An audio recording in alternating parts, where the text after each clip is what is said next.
এই ভিডিওটা ফোনটা সেল করার উদ্দেশ্য না, জাস্ট আমি একটা জিনিস দেখানোর জন্য ভিডিওটা করেছি।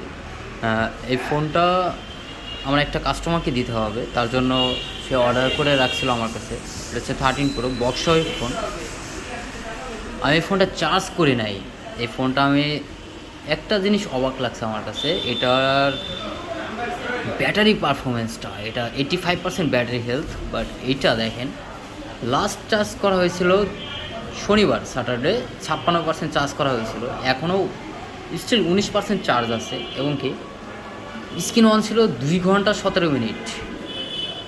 ক্যামেরায় ইউজ করা হয়েছে 38% ক্যামেরায় গেছে। 2 ঘন্টা 17 মিনিট ইউজ করার পরেও 56% চার্জ থেকে এখনও 19% চার্জ আছে। আজকে হচ্ছে কী বার? আজকে হচ্ছে 19 তারিখ। হচ্ছে 19 তারিখ, আজকে হচ্ছে সোমবার। শনিবারে লাস্ট চার্জ করা হয়েছিল এই ফোনটা। প্রচুর চার্জিং পারফরমেন্স থাকে এই ফোনটা। আমাদের ফোন বাজে অবশ্যই চলে আসবেন, যদি কারো ফোন বাজ থেকে ফোন নেওয়ার ইচ্ছা থাকে আমাদের কাছে অবশ্যই চলে আসবেন। ফুল অথেন্টিক ফোন পাবেন 100% গ্যারান্টি সহকারে। ধন্যবাদ।